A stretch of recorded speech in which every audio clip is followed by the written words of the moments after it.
നമസ്കാരം,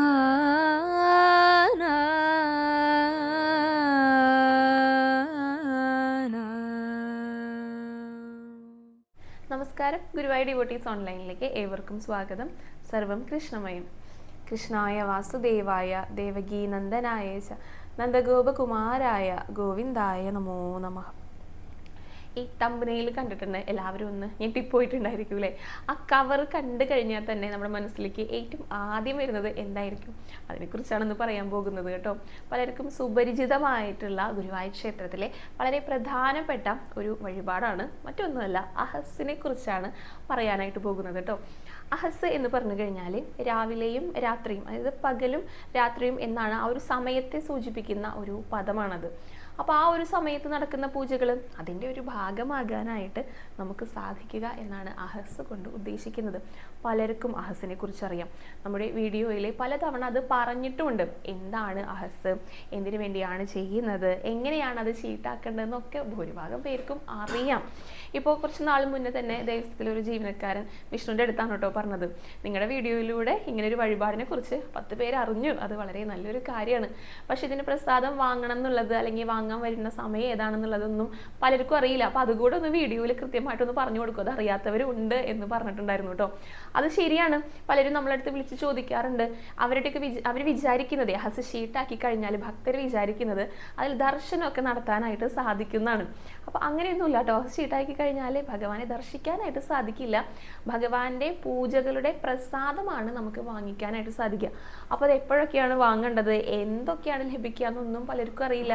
അതുകൊണ്ടാണ് അഹസിനെ കുറിച്ച് ഈ പ്രധാനപ്പെട്ട കാര്യങ്ങളൊന്നും ഉൾപ്പെടുത്തിയിട്ട് ഒരു വീഡിയോ ചെയ്യാനായിട്ട് തീരുമാനിച്ചത് കേട്ടോ.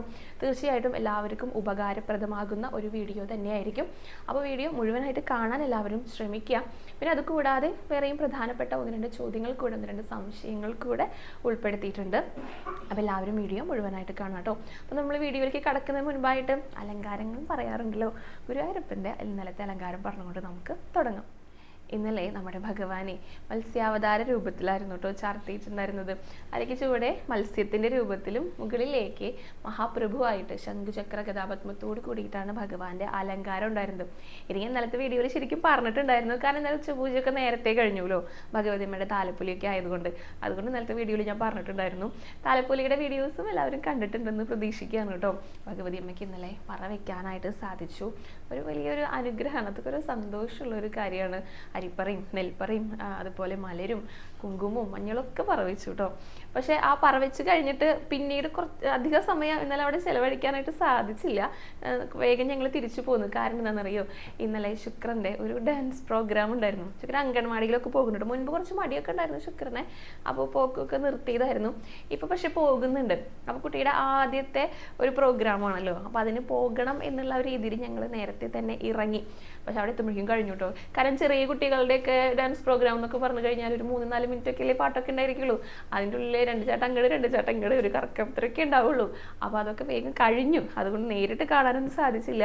അപ്പോൾ അത് കാണണം എന്നുള്ള ആഗ്രഹം കൊണ്ട് ഞങ്ങൾ നേരത്തെ ഇറങ്ങിയിട്ടുണ്ടായിരുന്നു കേട്ടോ. അതുകൊണ്ട് അധികം സമയമൊന്നും ഇന്നലെ നടക്കിൽ ചിലവഴിക്കാനായിട്ട്, അല്ലെങ്കിൽ ആ ഒരു ചടങ്ങ് പൂർത്തീകരിക്കുന്നത് വരെ നിൽക്കാനായിട്ടൊന്നും സാധിച്ചില്ല. എന്നാലും പറ വയ്ക്കാനൊക്കെ ആയിട്ട് സാധിച്ചു. ഭഗവതിമേനെ സ്വീകരിക്കാനായിട്ട് സാധിച്ചു. ഒരുപാട് ഭക്തജനങ്ങളെ കണ്ടു, നമ്മുടെ സബ്സ്ക്രൈബേഴ്സിനെ കണ്ടു. കുറേ പേരോടൊക്കെ കുറച്ച് നേരം സംസാരിക്കാനൊക്കെ സാധിച്ചു. ചിലവർക്ക് വെറുതെ ഇങ്ങനെ ഹായ് ടാറ്റയൊക്കെ പറയാനായിട്ട് സാധിച്ചു. കാരണം ഞാൻ പറവയ്ക്കാൻ നിൽക്കുമ്പോൾ കുറച്ച് അകലെയായിട്ട് മുന്നിലൊക്കെ ആയിട്ടായിരിക്കും അവർ നിൽക്കണ്ടായിരിക്കും. അപ്പോൾ അവിടെ നിന്നൊക്കെ ഇങ്ങനെ കൈ കാണിക്കും, ഹായ് ആഷിക എന്നൊക്കെ പറഞ്ഞിട്ട്. കുറച്ച് പേരൊക്കെ വന്ന് സംസാരിച്ചു, ഫോട്ടോ ഒക്കെ എടുത്തു. അതൊക്കെ നല്ല സന്തോഷമുള്ള കാര്യങ്ങളാണ് കേട്ടോ. ചിലർക്ക് ഇങ്ങനെ സംസാരിക്കാതിരിക്കുന്നതിൽ വിഷമൊന്നും തോന്നരുത് കേട്ടോ. ഞാൻ ഇങ്ങനെ നടന്ന് പോകുന്ന ആ ഒരു തിരക്കിലൊക്കെ ആയിരിക്കും ചിലപ്പോൾ കാണുക. അപ്പോൾ സംസാരിക്കണമെന്ന് ആഗ്രഹിച്ചിട്ട് ചിലപ്പോൾ നമ്മളൊന്നും മിണ്ടാൻ പറ്റില്ല. അപ്പോൾ ഞാൻ ചിലപ്പോൾ ഒരു ഹായ് മാത്രമേ പറയുള്ളൂ, ചേച്ചി ആ ശരി കേട്ടോ കാണാട്ടോ എന്ന് പറഞ്ഞിട്ടൊക്കെ പോകും. അപ്പോൾ എന്തായാലും അങ്ങനെ കാണാനൊക്കെ സാധിക്കുന്നത്, തിരിച്ചറിയുന്നത്, അവരെ സ്നേഹമൊക്കെ അനുഭവിക്കാൻ സാധിക്കുന്നത് അതൊക്കെ വലിയൊരു സന്തോഷമുള്ള കാര്യമാണ്. അപ്പോൾ ഇന്നലെ എന്തുകൊണ്ടും നല്ലൊരു സന്തോഷമുള്ളൊരു ദിവസമായിരുന്നു. അപ്പോൾ ഭഗവതിയമ്മയുടെ അനുഗ്രഹം എല്ലാവർക്കും ഉണ്ടാകട്ടെ. ഗുരുവായൂരപ്പൻ്റെ ഇന്നലത്തെ ആ ഒരു അലങ്കാരം, മത്സ്യാവതാര രൂപത്തിൽ നിൽക്കുന്ന ഭഗവാന്റെ ആ രൂപമൊക്കെ നന്നായി മനസ്സിൽ കണ്ടിട്ട് എല്ലാവരും നന്നായി തൊഴുതു പ്രാർത്ഥിച്ചോളൂ കേട്ടോ. ഭഗവാന്റെ പാദങ്ങളിൽ എല്ലാവരും ഒന്ന് നമസ്കരിച്ചോളൂ. ഗുരുവായൂരപ്പ ശരണം എന്നൊന്ന് കമൻറ്റ് ബോക്സിൽ രേഖപ്പെടുത്തിക്കോളൂ. അപ്പോൾ അഹസ് എങ്ങനെയാണ് ബുക്ക് ചെയ്യേണ്ടതെന്നൊക്കെ എല്ലാവർക്കും അറിയാം കേട്ടോ. അപ്പോൾ അങ്ങനെ ബുക്ക് ചെയ്ത് കഴിഞ്ഞാൽ അടുത്ത സ്റ്റെപ്പ് എന്താണെന്നാണ് പറയാനായിട്ട് പോകുന്നത്. നേരത്തെ ബുക്ക് ചെയ്യേണ്ട, അതായത് അഡ്വാൻസ് ആയിട്ട് ഷീട്ടാക്കേണ്ട ഒരു വഴിപാടാണ് അഹസ് എന്ന് പറയുന്നത്. അപ്പോൾ നാളത്തേക്കുള്ള വഴിപാടാണെങ്കിൽ ഇന്ന് ഉച്ചയ്ക്ക് 12 മണിക്ക് മുൻപായിട്ട് ഷീട്ടാക്കിയിരിക്കണം കേട്ടോ. അങ്ങനെ നമ്മൾ ഷീട്ടാക്കാൻ പോകുന്ന സമയത്ത് നമ്മുടെ പേരും നാളും ഏതാണ് തീയതി എന്നൊക്കെ പറഞ്ഞു കഴിഞ്ഞാൽ അതിൻ്റെ തുകയും കൂടെ അടിച്ചു കഴിഞ്ഞാൽ നമുക്ക് ഇങ്ങനെ ഒരു റെസീറ്റാണ് കിട്ടുക. ഇത് അഡ്വാൻസ് ബുക്കിങ്ങിൻ്റെ റെസീറ്റാണ് കേട്ടോ അഹസിൻ്റെ. അപ്പോൾ ഇങ്ങനെ ഒരു റെസീറ്റാണ് നമുക്ക് ലഭിക്കുക. ഇനി നമ്മൾ വാങ്ങിക്കാനായിട്ട് പോകുമല്ലോ, പ്രസാദം വാങ്ങിക്കാനായിട്ട്. ഇപ്പോൾ 1-ാം തീയതിയിലത്തെ അഹസാണ് നമ്മൾ ബുക്ക് ചെയ്തതെന്ന് വിചാരിക്കാം. 1-ാം തീയതി രാവിലെ 5 മണിക്ക് ശേഷം നമ്മൾ ഈ അഡ്വാൻസ് ബുക്കിംഗ് കൗണ്ടറിൽ ചെന്ന് കഴിഞ്ഞാൽ ഈ ഒരു റെസീറ്റ് ആയിട്ടാണ് പോകേണ്ടത്. ഇത് കാണിച്ചു കഴിഞ്ഞാൽ നമുക്ക് ഇതേപോലെ വെളുത്ത നിറത്തിലുള്ള വേറൊരു റെസീറ്റ് കിട്ടും. ഇത് പ്രസാദങ്ങൾ വാങ്ങിക്കാനുള്ള ഒരു റെസീറ്റാണ് കേട്ടോ. ഇതിൽ നോക്കൂ, 1 മുതൽ 14 വരെ ഇത്രയും പ്രസാദങ്ങൾ നമുക്ക് വാങ്ങിക്കാനായിട്ട് സാധിക്കും, നമുക്ക് ലഭിക്കും ഈ പ്രസാദങ്ങൾ. അപ്പോൾ അത് ഏതൊക്കെയാണെന്ന് ഞാനൊന്ന് വായിച്ചു കേൾപ്പിക്കാം. വെണ്ണ, പഴം, പഞ്ചസാര, ആടിയ എണ്ണ, നെയ്പായസം, മലര്, വെള്ള നിവേദ്യം, പാൽപായസം, ത്രിമധുരം, അവില്, അപ്പം, അട, ഉണ്ടമാല, കളഭം, സഹസ്രനാമ അർച്ചന. ഇത്രയും പ്രസാദങ്ങളാണ് നമുക്ക് വാങ്ങിക്കാനായിട്ട് സാധിക്കാം. അപ്പം ഇത് ഏതൊക്കെ സമയങ്ങളിലാണ് പോകേണ്ടത് എന്നും കൂടെ ഒരു ചോദ്യം ഉണ്ടല്ലോ, അതും പലർക്കും അറിയില്ല. അപ്പോൾ എൻ്റെ അടുത്തോ അല്ലെങ്കിൽ വിഷ്ണുവിൻ്റെ അടുത്തോ ഒക്കെ ചോദിക്കുകയാണെങ്കിൽ ഞങ്ങൾ പറഞ്ഞു കൊടുക്കാറുള്ളത് 3 നേരങ്ങളിലായിട്ട് വാങ്ങിക്കാനായിട്ടാണ് കേട്ടോ. ഒന്ന്, രാവിലെ പന്തീരടി പൂജയ്ക്ക് ശേഷം ഏകദേശം ഒരു 9-9:30 കൂടി പോയി കഴിഞ്ഞാൽ അതുവരെയുള്ള പ്രസാദങ്ങൾ നമുക്ക് വാങ്ങിക്കാനായിട്ട് സാധിക്കും. അപ്പോൾ ഈ വെള്ള ഷീറ്റ് ഉണ്ടല്ലോ, ഇതാണ് നമ്മൾ അവർക്ക് കാണിച്ചു കൊടുക്കണ്ടേ. അപ്പോൾ ഏതൊക്കെ പ്രസാദമാണോ നമുക്ക് ലഭിക്കുന്നത് അവരതിൽ ടിക്കറ്റ് തരും. അപ്പോൾ പിന്നെ വാങ്ങാൻ പോകുമ്പോൾ ഇതേ ലിസ്റ്റായിട്ട് തന്നെ പോകണം. അപ്പോൾ ഉച്ചപൂജയ്ക്ക് ശേഷം അടുത്ത തവണ പോകുക, ഒരു 12:30ക്ക് ശേഷം ചെന്ന് കഴിഞ്ഞാൽ ഉച്ചപൂജയുടെ പ്രസാദങ്ങൾ നമുക്ക് ലഭിക്കും. പിന്നെ വാങ്ങിക്കാനായിട്ട് പോകേണ്ടത് രാത്രിയാണ് കേട്ടോ. അത്താഴ പൂജയ്ക്ക് ശേഷമാണ്. രാത്രി 8:30ക്ക് ചെന്ന് കഴിഞ്ഞാൽ അത്താഴ പൂജയുടെ പ്രസാദങ്ങൾ ലഭിക്കും. ഇങ്ങനെയാണ് 3 നേരങ്ങളിലായിട്ട് വാങ്ങേണ്ടത്. ഇപ്പോൾ ഉദയാസ്തമന പൂജയ്ക്കുള്ള ദിവസങ്ങളിൽ ഈ സമയങ്ങളിലൊക്കെ മാറ്റം ഉണ്ടായിരിക്കും കേട്ടോ. അപ്പോൾ സാധാരണ എങ്ങനെയാണ് വാങ്ങാം? ഇപ്പോൾ രാവിലെ പന്തീരടി പൂജ കഴിഞ്ഞ സമയത്ത് എത്താത്തവരുണ്ടായിരിക്കും, ദൂരെ നിന്നൊക്കെ വരുന്നവർ. അപ്പോൾ അവർക്ക് ആ സമയത്ത് വാങ്ങിക്കാനായിട്ട് സാധിക്കില്ല. അപ്പോൾ ഉച്ചയ്ക്കും രാത്രിയായിട്ട് വാങ്ങാം. ഇപ്പോൾ ഉച്ചയ്ക്കും എത്താത്തവരുണ്ടായിരിക്കും, രാത്രി മാത്രമേ എത്തുന്നുള്ളൂ എന്നവരുണ്ടായിരിക്കും. അപ്പോൾ രാത്രി വാങ്ങാം. അപ്പോൾ അങ്ങനെ വാങ്ങുമ്പോൾ ചില പ്രസാദങ്ങൾ കുറവുണ്ടായിരിക്കും. അവൈലബിലിറ്റിക്ക് അനുസരിച്ചാണ് അങ്ങനെയുള്ള സമയത്ത് പ്രസാദങ്ങൾ ലഭിക്കുള്ളൂ കേട്ടോ. അപ്പോൾ ഇങ്ങനെയാണ് പ്രസാദങ്ങൾ വാങ്ങിക്കേണ്ട സമയം പറയണത്. ഈ പ്രസാദങ്ങളൊക്കെയാണ് നമുക്ക് ലഭിക്കുന്നതായി നമുക്ക് വാങ്ങിക്കാനായിട്ട് സാധിക്കുന്നത് കേട്ടോ. പിന്നെ ഇത് വാങ്ങിക്കുമ്പോൾ ഒരു കവറുണ്ട്, ഗുരുവായൂരപ്പൻ്റെ ഒരു ചിത്രമൊക്കെ പ്രിന്റ് ചെയ്തിട്ടുള്ള ഒരു വെളുത്ത കവർ. ആ കവറും കൂടെ നമുക്ക് ലഭിക്കും. നമ്മൾ മുൻകൂട്ടി കവറൊന്നും കൊണ്ടുവരണ്ട. അതുപോലെ ആടിയ എണ്ണയാണെങ്കിലും പാൽപ്പായസമൊക്കെ ആണെങ്കിൽ വാങ്ങിക്കുമ്പോൾ അടപ്പയും കൂടെ ഇതിനോടൊപ്പം തന്നെ അവൈലബിൾ ആണ് കേട്ടോ. നമ്മളത് വാങ്ങി കൊണ്ടുവരുമൊന്നും വേണ്ട, അതൊരു കിറ്റായിട്ടാണ് നമുക്ക് ലഭിക്കുന്നത്. അപ്പോൾ ഇത്രയൊക്കെ കാര്യങ്ങളാണ് ശ്രദ്ധിക്കാനായിട്ടുള്ളത് കേട്ടോ അഹസ് നമ്മൾ പ്രസാദം വാങ്ങിക്കാനായിട്ട് പോകുന്ന സമയത്ത്. അപ്പോൾ നമുക്കിനി അഹസിലെ ഏതൊക്കെ പ്രസാദങ്ങളാണ് ലഭിക്കാൻ നോക്കാം കേട്ടോ. ഈ ലിസ്റ്റ് പ്രകാരം ഞാൻ വായിച്ചു കേൾപ്പിച്ചിട്ടുണ്ടായിരുന്നു എന്തൊക്കെയാണ് നമുക്ക് ലഭിക്കുന്നതെന്ന്. അപ്പോൾ അത് ഏതൊക്കെയാണെന്ന് നോക്കാം. ആദ്യമായിട്ട് ഭഗവാന്റെ ഉണ്ടമാല. ഇതാണ് കേട്ടോ ഉണ്ടമാല നമുക്ക് അഹസിൻ്റെ കൂടെ ലഭിക്കുന്നത്. ഇപ്പോൾ ഈ ഓരോ പ്രസാദങ്ങളും നമുക്ക് സെപ്പറേറ്റ് ആയിട്ട് ഷീട്ടാക്കാനും സാധിക്കും, അങ്ങനെയും വാങ്ങാം. അഹസിൻ്റെ കൂടെ ആണെങ്കിൽ ഇതെല്ലാതും നമുക്ക് ലഭിക്കുന്നതായിരിക്കും. അപ്പോൾ ഇതിന് ശരിക്ക് വനമാല എന്നാണ് പറയുക, പക്ഷെ ഷീട്ടാക്കുന്ന സമയത്ത് നമ്മൾ ഉണ്ടമാല എന്ന് തന്നെ പറയണം കേട്ടോ. ഇതിപ്പോൾ തെച്ചിയും തുളസിയും കൂടിയിട്ടുള്ള ഒരു ഉണ്ടമാലയാണ് ലഭിച്ചിരിക്കുന്നത്. ഇനി നമുക്ക് അടുത്തത് വെണ്ണയാണ് കേട്ടോ. ഭഗവാന്റെ വെണ്ണപ്രസാദം. ഇതാണ് ഭഗവാന്റെ പ്രിയപ്പെട്ട വെണ്ണ. ഇത് 2 വെണ്ണയാണ് നമുക്ക് അഹസ് ഷീട്ടാക്കുമ്പോൾ അതിന് പ്രസാദമായിട്ട് ലഭിക്കുന്നത് കേട്ടോ. പിന്നെ പഴം പഞ്ചസാര. പഴം പഞ്ചസാര എന്ന് പറയുമ്പോൾ ഇത് പഴമുണ്ട്, പിന്നെ പഞ്ചസാരയും. ഇതും മുൻപ് വാങ്ങിയിട്ടുള്ളവരായിരിക്കും. പഴം പഞ്ചസാരയാണ് കേട്ടോ ഇത് അഹസിൻ്റെ കൂടെ പ്രസാദമായിട്ട് ലഭിക്കാറുണ്ട്. പിന്നെ ഒന്നാണ് എണ്ണ. എണ്ണ എന്ന് പറയുന്നത് ഭഗവാന്റെ ആടിയ എണ്ണയാണ്. ഇത് 1/2 ലിറ്ററാണ് ലഭിക്കുന്നത്. ആടിയ എണ്ണയുടെ മഹത്വത്തെക്കുറിച്ച് പലതവണ പറഞ്ഞിട്ടുണ്ട് കേട്ടോ.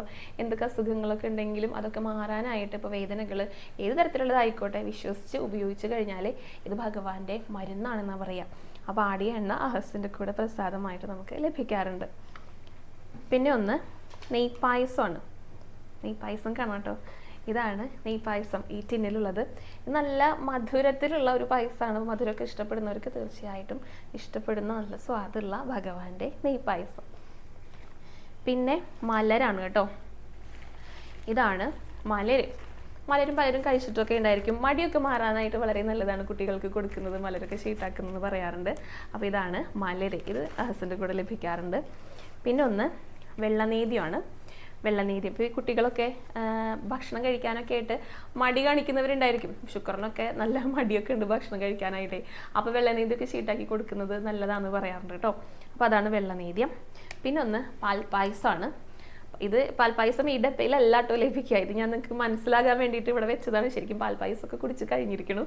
ഇത് മനസ്സിലാവാൻ വേണ്ടി മാത്രം ഉപയോഗിച്ചൊരു ഡപ്പയാണ് കേട്ടോ. പാൽപ്പായസത്തെക്കുറിച്ച് അത്രയൊന്നും പറഞ്ഞു തരേണ്ട ഒരു ആവശ്യമില്ല, എല്ലാവർക്കും അറിയാം പാൽപ്പായസം എന്താണെന്ന്, അതിൻ്റെ സ്വാദ് എത്രത്തോളം ഉണ്ടെന്നും. അപ്പോൾ അങ്ങനെ പ്രിയപ്പെട്ടവരായിരിക്കും പാൽപ്പായസം പലർക്കും. പിന്നെ ഒന്നാണ് ത്രിമധുരം. ത്രിമധുരം എന്ന് പറയുന്നത് ഇപ്പോൾ എന്താ പറയുക, ഈ വയറ് സംബന്ധമായിട്ടുള്ള അസുഖങ്ങളൊക്കെ, ഉദര സംബന്ധമായ അസുഖങ്ങൾ, അതിനൊക്കെ കഴിക്കുന്നത്, അതുപോലെ ചീട്ടാക്കിയിട്ട് ആനയ്ക്കൊക്കെ കൊടുക്കുന്നത് വളരെ നല്ലതാണ് എന്ന് പറയാറുണ്ട് കേട്ടോ. പിന്നെ ഒന്നാണ് അവില്. അവിലും ഭഗവാന്റെ കഴിച്ചിട്ടുള്ളവരായിരിക്കാം കൂടുതൽ പേരും. അപ്പോൾ അവിലും പ്രസാദമായിട്ട് ഈ ഒരു അഹസിൻ്റെ കൂടെ ലഭിക്കാറുണ്ട്. പിന്നെ അപ്പം. അപ്പം എന്ന് പറയുന്നത് ഇത് ഭഗവാന്റെ അപ്പം. നോക്കൂ, കാണുമ്പോൾ തന്നെ നമുക്ക് കഴിക്കാനായിട്ട് കൊതിയൊക്കെ വരും. നമ്മുടെ ഭഗവാൻ അപ്പൊക്കെ നല്ല ഇഷ്ടമാണ്, അത് നമുക്കും നല്ല ഇഷ്ടമാണല്ലേ അപ്പൊക്കെ കഴിക്കാനായിട്ട്. അപ്പോൾ അപ്പം കഴിക്കാനായിട്ട് ആഗ്രഹിക്കുന്നവരുണ്ടായിരിക്കും.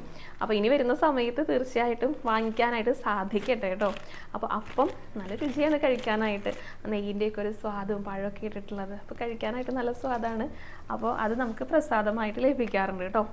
പിന്നെ ഒന്നാണ് അട. അട എങ്ങനെയാണ് കേട്ടോ ലഭിക്കുന്നത്, ഒരു വാഴയിൽ പൊതിഞ്ഞിട്ട് വാഴയിലയിൽ തന്നെ തയ്യാറാക്കിയിട്ടുള്ള അടയാണ്. ഇത് നല്ല സ്വാദുള്ളതാണ് കേട്ടോ, കഴിക്കാനായിട്ട് നല്ല രുചിയാണ്. അപ്പോൾ അടയും ഭഗവാന് പ്രിയപ്പെട്ട ഒന്ന് തന്നെയാണ്, പലർക്കും ഇഷ്ടമുള്ള വളരെ സ്വാദേറിയിട്ടുള്ള ഒരു പ്രസാദം കൂടിയാണ്. അപ്പോൾ ഇതും അഹസിൻ്റെ കൂടെ ലഭിക്കാറുണ്ട്. പിന്നെ ഒന്നാണ് കളഭം. ഇതാണ് കളഭം കേട്ടോ. ഇത് നോക്കൂ, ഇതിൽ ഒരു സാഷേ ആയിട്ടാണ് കിട്ടുക, ചെറിയ പാക്കറ്റുകളായിട്ട്. ഇത് 10 എണ്ണം നമുക്ക് ലഭിക്കും കേട്ടോ. ഹസിൻ്റെ കൂടെ ആയിട്ടാണ് നമ്മൾ വാങ്ങുന്നതെങ്കിൽ 10 എണ്ണമാണ് ലഭിക്കുക. അപ്പോൾ ദിവസവും കളഭം തൊടണമെന്ന് ആഗ്രഹമൊക്കെ ഉള്ളവരുണ്ടായിരിക്കും. അപ്പോൾ അല്ലാത്തവ എല്ലാവർക്കും ഭഗവാന്റെ കളഭം എന്ന് പറയുന്നത് അത്രയും വിശേഷപ്പെട്ട ഒന്നാണ്. അപ്പോൾ അത് അഹസിൻ്റെ കൂടെ പ്രസാദമായിട്ട് ലഭിക്കാറുണ്ട് കേട്ടോ. അപ്പോൾ ഇത്രയൊക്കെ പ്രസാദങ്ങളാണ് അഹസിൻ്റെ കൂടെ ലഭിക്കാറുള്ളത്. അപ്പോൾ നമ്മൾ വാങ്ങാനായിട്ട് വരുന്ന സമയത്ത് ഈ സമയക്രമം പാലിച്ചുകൊണ്ട് വാങ്ങുകയാണെങ്കിൽ ഇതെല്ലാം നമുക്ക് ലഭിക്കുന്നതായിരിക്കും കേട്ടോ. അപ്പോൾ എല്ലാവർക്കും മനസ്സിലായിട്ടുണ്ടെന്ന് തന്നെ വിചാരിക്കുന്നു. അപ്പോൾ അഹസിനെ കുറിച്ച് എല്ലാവർക്കും മനസ്സിലായിട്ടുണ്ടെന്ന് വിചാരിക്കുന്നു. അഹസിൻ്റെ പ്രസാദങ്ങളും എല്ലാവരെയും പരിചയപ്പെടുത്തിയിട്ടുണ്ട് കേട്ടോ. അടുത്തൊരു ചോദ്യമായിട്ട് ചോദിച്ചിരിക്കുന്നത് ലതാ നായർ എന്നൊരു ഭക്തയാണ് കേട്ടോ. ഇപ്പോൾ നാരായണീയം വായിക്കുന്ന സമയത്തെ ബ്രേക്ക്ഫാസ്റ്റ് ഒക്കെ കഴിച്ച് കഴിഞ്ഞിട്ട് വായിച്ചാൽ കുഴപ്പമുണ്ടോ എന്നാണ് ചോദിച്ചിരിക്കുന്നത്. അതേപോലെ ഉള്ളിയൊക്കെ ഉപയോഗിക്കാമോ വായിക്കുന്ന സമയത്ത്? ഉള്ളി ഉപയോഗിക്കുന്നവരായിരിക്കും, അങ്ങനെ ഉപയോഗിക്കാനൊക്കെ പാടുണ്ടോ എന്ന് ചോദിച്ചിട്ടുണ്ട് കേട്ടോ. അപ്പോൾ അതിനുള്ള ഉത്തരം പറയാം. ശരിക്കും പറഞ്ഞു കഴിഞ്ഞാൽ നാരായണീയം എന്ന് പറയുന്നത് ഭഗവാനാണ്. ഭഗവാന്റെ അടുത്തേക്ക് പോകാനായിട്ട് നമ്മൾ ബ്രേക്ക്ഫാസ്റ്റ് ഭക്ഷണം കഴിച്ചിട്ട് വരണം എന്നാണ് ഭഗവാൻ പറയുന്നത്. അതുകൊണ്ടാണ് ഇവിടെ 3 നേരവും ഭക്ഷണം നൽകുന്നത്. ഇവിടെ ബ്രേക്ക്ഫാസ്റ്റ് ഉണ്ട്, ഉച്ചയ്ക്ക് ഭഗവാന്റെ പ്രസാദമുണ്ട്, അതായത് പ്രസാദകൂട്ടും ഉണ്ട്, രാത്രിയൊക്കെ ഭക്ഷണമുണ്ട്. അപ്പോൾ ഭക്ഷണം കഴിച്ചിട്ട് ഭഗവാനെ കാണൂ എന്നേ ഭഗവാൻ പറയുന്നുള്ളൂ. അപ്പോൾ ബ്രേക്ക്ഫാസ്റ്റ് ഒക്കെ കഴിച്ചിട്ട് വായിക്കാം കേട്ടോ. ബ്രേക്ക്ഫാസ്റ്റിന് മുന്നേ വായിക്കാം, ശേഷം വായിക്കാം, ഉച്ചയ്ക്കോ അല്ലെങ്കിൽ വൈകുന്നേരമോ രാത്രിയോ എപ്പോൾ വേണമെങ്കിലും. അങ്ങനെ പ്രത്യേകിച്ച് സമയത്തിൻ്റെ നിബന്ധനകളൊന്നും തന്നെ പറയണില്ല. 24 മണിക്കൂറുണ്ട്, അതിൽ ഏത് സമയത്ത് വേണമെങ്കിലും വായിക്കാം. ഉള്ളിയൊക്കെ കൂട്ടാട്ടോ, അതൊന്നും വിരോധമില്ല. അപ്പോൾ ഉള്ളി ഇപ്പോൾ ചേർത്തിട്ടുള്ള ഉപ്പുമാവോ ഉള്ളി ചമ്മന്തിയോ ഇതൊക്കെ കഴിക്കാം. പക്ഷെ നോൺ കഴിക്കരുത് എന്നാണ് പറയാറുള്ളത് സാധാരണയായിട്ട്. ആ ഒരു കാര്യം മാത്രം ശ്രദ്ധിച്ചാൽ മതി കേട്ടോ. ശരിക്കും പറഞ്ഞു കഴിഞ്ഞാൽ ഈ ഭക്തി എന്നൊക്കെ പറയുമ്പോൾ ഒരു യഥാർത്ഥ ഭക്തൻ, നമ്മളൊന്നും ഈ ഭക്തരേ അല്ല, നമ്മളൊക്കെ ആരാധകരാണ് ഭഗവാന്റെ, അങ്ങനെയല്ലേ പറയുക. ഭക്തിയുടെ ഒരു തലം എന്നൊക്കെ പറയുന്നത് അത് വളരെ വലുതാണ്. നമ്മളൊക്കെ സാധാരണ ലൗകിക ജീവിതത്തിൽ ആ ജീവിതം ജീവിക്കുന്നവരാ. നമുക്കൊക്കെ ആ ഒരു ലെവലിലേക്ക്, ആ ലെവലിൽ തന്നെ പറയണം, അവിടേക്കൊക്കെ ഉയരാനായിട്ട് ഒരുപാട് കാര്യങ്ങൾ ത്യജിക്കേണ്ടതായിട്ട് വരും. ഒരുപാട് കാര്യങ്ങൾ എന്താ പറയുക വിട്ടുകൊടുക്കേണ്ടതായിട്ട് വരും. അത് പൂർണ്ണമായിട്ട് ഭഗവാനിലേക്ക് എത്തുക. അവിടേക്ക് എത്തുമ്പോഴാണ് ആ ഒരു ഭക്തി അല്ലെങ്കിൽ ഒരു ഭക്തൻ എന്നുള്ള ഒരു പേര് ലഭിക്കുള്ളൂ. ഇതൊക്കെ തീരുമാനിക്കേണ്ടത് ഭഗവാനാണ്. ഭഗവാന്റെ അടുത്താണ് ഭക്തിയുടെ അളവുകോലെന്ന് ഞാൻ മുൻപും പറഞ്ഞിട്ടുണ്ട്. അപ്പോൾ ആ ഒരു ഭക്തി എന്ന് പറയുമ്പോൾ നമ്മുടെ ശരീരം നമ്മൾ പൂർണ്ണമായിട്ട് മറക്കുക. നമ്മൾ എന്താണ് കഴിക്കുന്നത്, എങ്ങനെയാണ്, ഒന്നും ഉണ്ടായിരിക്കില്ല ചിന്ത. ഭഗവാനെ മാത്രമായിരിക്കണം ചിന്തയിൽ നമുക്ക് വേണ്ടത്. അപ്പോൾ ഒരു യഥാർത്ഥ ഭക്തൻ ആണെങ്കിൽ ഇപ്പോൾ ഇപ്പോൾ ഈ മാംസാഹാരം അങ്ങനെയൊക്കെ കഴിക്കുന്നത്, അല്ലെങ്കിൽ കഴിക്കണം എന്നല്ല കേട്ടോ ഞാൻ ഞാൻ കഴിക്കരുത് എന്ന് തന്നെയാണ് പറയണത്. എന്നിരുന്നാലും അങ്ങനെ ഒരു ചിന്തയെ വരില്ല എന്നാണ് പറയുക. ഇപ്പോൾ ഒരു ഉദാഹരണത്തിന് സ്വാമി വിവേകാനന്ദൻ, അദ്ദേഹം എത്രയോ വലിയ ഒരു മഹാത്മാവാണ്. അദ്ദേഹം മാംസാഹാരം കഴിച്ചിരുന്നു. കാരണം അദ്ദേഹത്തിൻ്റെ ബംഗാളിലെ അവിടെയുള്ള ബ്രാഹ്മണർ അവരൊക്കെ അവരുടെ ചിട്ടപ്രകാരം അവർ മത്സ്യങ്ങളൊക്കെ കഴിച്ചിരുന്നവരാണ്. അവർ കഴിക്കുന്നത് കൊണ്ട് ഇദ്ദേഹവും കഴിച്ചിരുന്നു, അത്രയേ ഉള്ളൂ. പക്ഷെ അദ്ദേഹം എത്ര വലിയ ആത്മീയ പ്രഭാഷണങ്ങളാണ് നടത്തുന്നത്. നാരായണീയം, ഭാഗവതം, ഭഗവത്ഗീതയൊക്കെ അദ്ദേഹം വായിച്ചിരുന്നു. അപ്പോൾ ഭക്തി എന്ന് പറയുന്നത് ഇത് കഴിക്കരുത് എന്നല്ല. ഇത് കഴിക്കാതിരുന്നത് കൊണ്ട് നമ്മൾ ഭക്തരാകുന്നുണ്ടോ? പലർക്കും മനസ്സിൽ ചോദിക്കാവുന്ന ഒരു ചോദ്യമാണ്. കഴിക്കാത്ത എത്രയോ പേരുണ്ട്, മോശം ചിന്താഗതിക്കാരായിട്ട് മോശം പ്രവൃത്തികൾ ചെയ്ത് ജീവിക്കുന്നവർ. അവർക്ക് ഭഗവാനിലേക്ക് എത്താനായിട്ട് സാധിക്കുമോ ഇത് കഴിക്കാതിരുന്നത് കൊണ്ട്? അതല്ല, നമ്മൾ ഭഗവാന്റെ അടുത്തുള്ള ഒരു സമർപ്പണമാണ് ഉദ്ദേശിക്കുന്നത്. അപ്പോൾ സ്വാമി വിവേകാനന്ദൻ കഴിച്ചിരുന്നു എന്ന് പറഞ്ഞുകൊണ്ട് എല്ലാവരും കഴിക്കണം എന്നല്ല ഉദ്ദേശിക്കുന്നത് കേട്ടോ. അദ്ദേഹം അതൊക്കെ കഴിച്ചിരുന്നെങ്കിൽ കൂടെ ആത്മീയമായിട്ട് വളരെ ഉയർന്ന തലത്തിൽ നിൽക്കുന്ന ഒരു ആളായിരുന്നു. അതാണ് ഉദ്ദേശിക്കുന്നത്. അദ്ദേഹത്തെക്കുറിച്ച് പറഞ്ഞതുകൊണ്ട് വേറൊരു കാര്യം കൂടെ പറയാം. അദ്ദേഹത്തിന് ഏറ്റവും ഇഷ്ടം ഭഗവത്ഗീതയായിരുന്നു എന്നാണ് പറയുന്നത്. അദ്ദേഹം തന്നെ പറഞ്ഞു വെക്കുന്നത് എങ്ങനെയാണ്, എനിക്ക് ഏറ്റവും ഇഷ്ടം ഭഗവത്ഗീത ആകുമായിരുന്നു. ആ ഒരു കണ്ടീഷൻ കൂടെ അതിൻ്റെ കൂടെ ചേർക്കുന്നുണ്ട് കേട്ടോ. രാസപഞ്ചാധ്യായ് എന്നുള്ള ആ ഒരു ഭാഗം ഭാഗവതത്തിൽ ഇല്ലായിരുന്നെങ്കിൽ എന്ന് അദ്ദേഹം പ്രത്യേകം എടുത്ത് പറയുന്നുണ്ട്. ഈ രാസപഞ്ചാധ്യായ് ആ 5 അധ്യായങ്ങളിൽ പറയുന്നത് രാസക്രീഡയാണ്. രാസക്രീഡയെക്കുറിച്ചും ഞാൻ മുൻപ് പറഞ്ഞിട്ടുണ്ട്. അത് കേവലം ഭൗതികപരമായിട്ടുള്ള ഒന്നേയല്ല. ഒരു ചെറിയ കുട്ടിയാണ് ഭഗവാൻ. ഗോപികമാരൊത്ത് സ്വന്തം ശരീരം പോലും മറന്നുകൊണ്ട് ഭക്തിയുടെ ഉന്നത തലത്തിലേക്ക് ലയിക്കുന്ന ആ ഒരു ഭാഗമാണ്. അത് വളരെ വലിയ, നമുക്കൊന്നും ചിന്തിക്കാനായിട്ട് സാധിക്കാത്ത അത്രയും ആത്മീയമായിട്ടുള്ള ഒരു തലത്തിലേക്ക് ഉയർത്തിക്കൊണ്ട് പോകുന്ന ഒരു ഭാഗമാണ് ഈ രാസപഞ്ചാധ്യായ് എന്ന് പറയുന്നത്. നമ്മുടെ മനസ്സിലുള്ള ഏത് തരത്തിലുള്ള കെട്ടുപാടുകളും നീക്കാനായിട്ട്, മനസ്സിനെയൊക്കെ ഉറപ്പിക്കാനായിട്ട് വായിക്കാൻ സാധിക്കുന്ന ഒരു രാസപഞ്ചാധ്യായ് എന്ന് പറഞ്ഞൊരു ഭാഗമുണ്ട്. അവിടെ അതിനെപ്പറ്റി പറഞ്ഞിട്ടുണ്ട്. അപ്പം അങ്ങനെ ഒരു ഭാഗത്തിൻ്റെ ആ ഒരു മഹാത്മ്യത്തെക്കുറിച്ചാണ് ഇദ്ദേഹം പറഞ്ഞത്. ആ ഒരു ഭാഗം അവിടെ ഇല്ലായിരുന്നെങ്കിൽ തീർച്ചയായിട്ടും ഭഗവത്ഗീതയാകുമായിരുന്നു എൻ്റെ ഫേവറേറ്റ് ആയിട്ടുള്ള ഒരു പുസ്തകം എന്ന് പറയുന്നത് അദ്ദേഹം പറഞ്ഞു. അപ്പോൾ ആ ഭക്തിക്ക് അത്രയേറെ പ്രാധാന്യമുണ്ട്. ആ ഒരു തലത്തിലേക്ക് നമ്മൾ ഉയർന്നു വരികയാണെങ്കിൽ വേറെ കാര്യങ്ങളും നമ്മുടെ ചുറ്റുപാട്, നമ്മൾ എന്താണ് കഴിക്കുന്നതെന്നോ നമ്മൾ എന്താണ് എടുക്കുന്നതെന്നോ ഒന്നും നമ്മൾ എവിടെയാണ് ഇരിക്കുന്നതെന്ന് പോലും നമുക്ക് അറിയാനായിട്ട് സാധിക്കില്ല. അതുകൊണ്ടാണ് സന്യാസിമാര്, യോഗികളൊക്കെ, അവർക്ക് എത്ര കൊടും തണുപ്പത്ത് പോലും അവർക്ക് ഇരുന്നിട്ട് ഭഗവാനെ അല്ലെങ്കിൽ ആ ഒരു ചൈതന്യത്തെ സ്മരിക്കാനായിട്ട് തപസ് ചെയ്യാനൊക്കെ ആയിട്ട് സാധിക്കുന്നത്.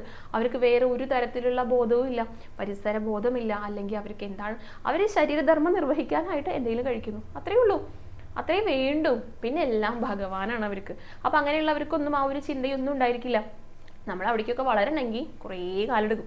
അപ്പോൾ ഞാൻ നേരത്തെ മുൻപ് പറഞ്ഞിരുന്നല്ലോ, ഒറ്റ നമസ്കരിച്ചാൽ മതി എന്നൊക്കെ. പക്ഷെ അവിടേക്ക് നമ്മൾ എത്തിയിട്ടില്ല. അതുകൊണ്ടാണ് കുറേ നമസ്കരിക്കൂ എന്ന് പറയുന്നത്. അല്ലെങ്കിൽ ഒറ്റ തവണ നാമം ചൊല്ലിയാൽ മതി. ഒരു കഥ പറഞ്ഞു, ഒറ്റ തവണ നാമം എഴുതിയാൽ മതി എന്നുള്ളത്. ഒന്നിൽ കൂടുതൽ എഴുതുന്നത് എന്തുകൊണ്ടാണ്? നമ്മൾ എഴുതി ഉറയ്ക്കാൻ വേണ്ടിയിട്ടാണ്. അപ്പോൾ അതിലേക്ക് ഭഗവാനിലേക്കുള്ള എത്താനുള്ള കുറേ പടികളുടെ ഭാഗമായിട്ടാണ് ഇതിനോടൊന്നും കഴിക്കരുത്, കഴിച്ചുകൊണ്ട് അങ്ങനെ ചെയ്യരുത്, അല്ലെങ്കിൽ വായിക്കരുത്, നാരായണീയം ഒന്നും എടുക്കരുതെന്നൊന്നും പറയണത്. അത് ഭഗവാനാണല്ലോ. അപ്പോൾ നമ്മൾ ആ ഒരു രീതിയിലേക്ക് വളർന്നു വരാനായിട്ടുള്ള ആദ്യത്തെ പടികൾ അങ്ങനെ അതിനെ ചിന്തിക്കണ്ടു കേട്ടോ. ആ പുള്ളിയൊക്കെ ചേർത്തത് കൊണ്ട് കഴിക്കാതിരിക്കുന്നതിൽ വിരോധമൊന്നുമില്ല. ഏത് സമയത്ത് വേണമെങ്കിലും വായിക്കാം, അങ്ങനെയൊന്നുമില്ല. മുഴുവനായിട്ട് ഭഗവാനിൽ സമർപ്പിച്ചുകൊണ്ട് വേണം എല്ലാം ചെയ്യാനായിട്ട്. അതാണ് ഉദ്ദേശിക്കുന്നത് കേട്ടോ. ശരിക്കും നമ്മൾ കഴിക്കേണ്ട സാത്വികമല്ലാത്ത ഭക്ഷണത്തെക്കുറിച്ച് പറയുന്ന ഒരു കഥയുണ്ട്. ഞാൻ മുൻപൊരിക്കലും സൂചിപ്പിച്ചിട്ടുണ്ട്. ഒരു രാക്ഷസൻ ഭഗവാനെ നിന്ദിച്ച ഒരു കഥ. അദ്ദേഹത്തിനൊരു ശാപമൊക്കെ ലഭിച്ചിട്ടാണ്. ഇത് മഹാവിഷ്ണുവിനെ നിന്ദിച്ചു, ശിവനെ മാത്രമാണ് പ്രാർത്ഥിച്ചത്. അപ്പോൾ മോക്ഷം ലഭിക്കാനായിട്ട് തപസ് ചെയ്തപ്പോൾ മഹാദേവൻ പറഞ്ഞു, അതായത് ഈ തപസ് ചെയ്ത ആള് മഹാവിഷ്ണുവിനെ മനഃപൂർവ്വം നിന്ദിച്ചില്ലേ, അതിനൊരു ജന്മം കൂടി എടുക്കും, രാക്ഷസനായിട്ട് ജനിക്കും, മൃഗങ്ങളെ മനുഷ്യരെയൊക്കെ കൊന്നു തിന്നുന്ന കാട്ടിൽ നടക്കുന്ന രാക്ഷസനായിട്ട് ജനിക്കും. ഏതെങ്കിലും ഒരു സമയത്ത് ഭഗവാനെ മനസ്സിൽ സ്മരിക്കുകയാണെങ്കിൽ, അല്ലെങ്കിൽ അറിയാതെ പോലും സ്മരിക്കുകയാണെങ്കിൽ ആ സമയത്ത് മോക്ഷം ലഭിക്കുന്നതാണ് പറഞ്ഞിരുന്നത്. അപ്പോൾ ഈ രാക്ഷസന്റെ സ്വഭാവം എല്ലാവർക്കും അറിയില്ല, എല്ലാത്തിനും കൊന്നു തന്നെയാണ് ചെയ്യുക. അങ്ങനെ നടക്കുന്ന സമയത്താണ് ഭഗവാനെ മുന്നിൽ കാണുന്നത്. ഒരു കുഞ്ഞു ബാലനായിട്ടാണ് നീല നിറത്തിലെ ഭഗവാന്റെ ആ രൂപത്തെയൊക്കെ വർണ്ണിക്കുന്നുണ്ട്.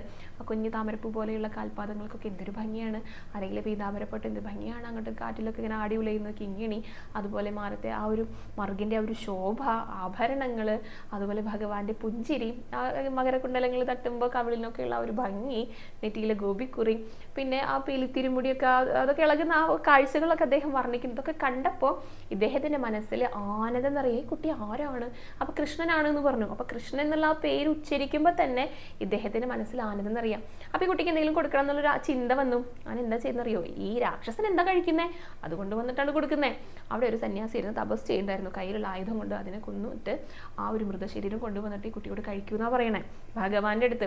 അപ്പോൾ രാക്ഷസൻ കഴിക്കുന്നത് എന്താണോ അതാണ് കൊടുക്കുന്നത്, അത്രേ ഉദ്ദേശിച്ചുള്ളൂ. പക്ഷെ ഭഗവാൻ എന്താ ശ്രദ്ധിച്ചത്, ആ ഒരു സമർപ്പണ മനോഭാവം എന്ന് വെച്ചിട്ട് മാംസാഹാരം കഴിക്കണം അല്ലെങ്കിൽ അതിനെ സപ്പോർട്ട് ചെയ്യുന്ന രീതിയിലല്ല. നമ്മൾ മനസ്സിലാക്കേണ്ട ഒരു ചിന്ത എന്ന് പറയണത്, നമ്മൾ ഭഗവാന് എന്ത് കൊടുക്കുകയാണെങ്കിലും ആ ഒരു ആത്മസമർപ്പണം ഉണ്ടല്ലോ, അതാണ് ഭഗവാൻ നോക്കുക. അപ്പം തന്നെ ഈ രാക്ഷസനെ മോക്ഷം നൽകി അനുഗ്രഹിച്ചു. അതാണ് പറയണത്, നമ്മൾക്ക് ആ ഒരു തലത്തിലേക്ക് എത്താനുള്ള ഓരോ പടവുകളാണ് നമ്മൾ ഓരോ ഭാഗങ്ങളായിട്ട് ഓരോ കാര്യങ്ങളായിട്ട് ത്യജിക്കണം എന്ന് പറയുന്നത് കേട്ടോ. അതിലൊന്നാണ് ഈ നോൺ വെജ് എന്ന് ഉദ്ദേശിക്കുന്നത്. അപ്പോൾ അത് പലരും കഴിക്കുന്നവരാണ്, അത് പെട്ടെന്ന് ഒഴിവാക്കാനൊന്നും സാധിക്കില്ല, അത് നമ്മുടെ ജീവിതശൈലിയുടെ ഒരു ഭാഗമൊക്കെയാണ്.